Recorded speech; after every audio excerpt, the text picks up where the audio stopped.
আমার নবীজি কত বিনয়ী ছিলেন, তার মর্যাদা কত, তার সম্মানটা কত। আল্লাহর পরেই যার স্থান, সেই বিশ্বনবী এত বিনয়ী ছিলেন। আমার নবী একজন ইহুদির কাছ থেকে কিছু টাকা ধার্য নিয়েছিলেন, করজ নিয়েছিলেন।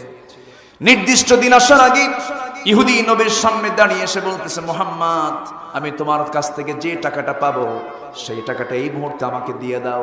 রাসূল বললেন, ইহুদি, নির্দিষ্ট দিন সামনে তো এখনো পড়ে আছে, আমি আজকে তো দিতে পারবো না।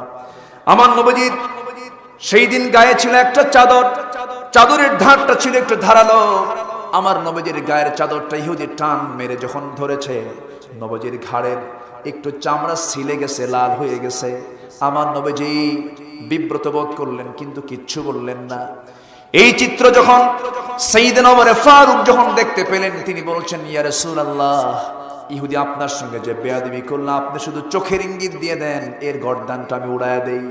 রাসূল বলেন, ওমর, ও আমার সঙ্গে ব্যক্তিগত অপরাধ করেছে, আমি তাকে মাফ করে দিলাম। অহংকারী হব না বিনয়ী হব? বিনয়ী হব। আমার ভাইয়েরা, আমার বন্ধুগণ, আল্লাহ তাআলা রাসূল কেমন ছিলেন তা জানিয়ে বলছেন, ফাবিমা রাহমাতিন মিনাল্লাহি লিনতা লাহুম ওয়ালাউ কুনতা ফাযযান গালিযাল কলব লাও ফাদ্দু মিন হাওলিকা ফাআফু আনহুম واستغفر لهم وشاورهم في الأمر فإذا عزمت فتوكل على الله إن الله يحب المتوكلين। জোরে বলুন আল্লাহু আকবার। আমি যে আয়াতগুলো বলতেছি, বিরক্ত হচ্ছেন না তো? আয়াত যত বেশি হবে বরকত তত বেশি হবে। যে আলোচনায় আয়াত নেই সে আলোচনায় কোনো বরকত নাই। আল্লাহ তাআলা বলছেন, হে রাসূল, আপনি যদি বিনয়ী না হতেন, আপনি যদি নরম প্রকৃতির না হতেন, আপনার সামনে কেউ বসতো না, আপনার সামনে কেউ আসতো না, চলতো না, ফিরতো না।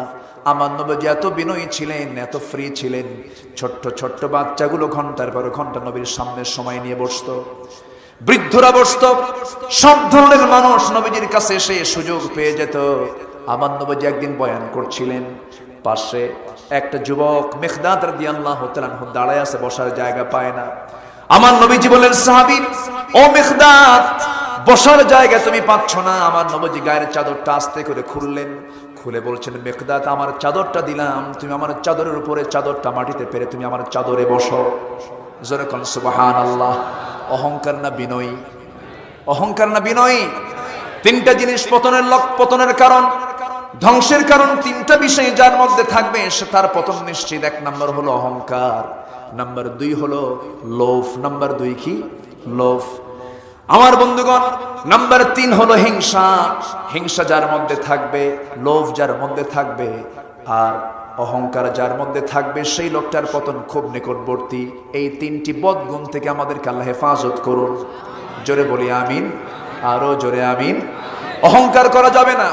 ক্ষমতার চেয়ারে বসেছেন, ক্ষমতার চেয়ারে আপনি আজকে বসেছেন, আপনি আজকে ক্ষমতায় বসেছেন, কালকে যে আপনি ক্ষমতায় থাকবেন তার কোনো গ্যারান্টি নাই।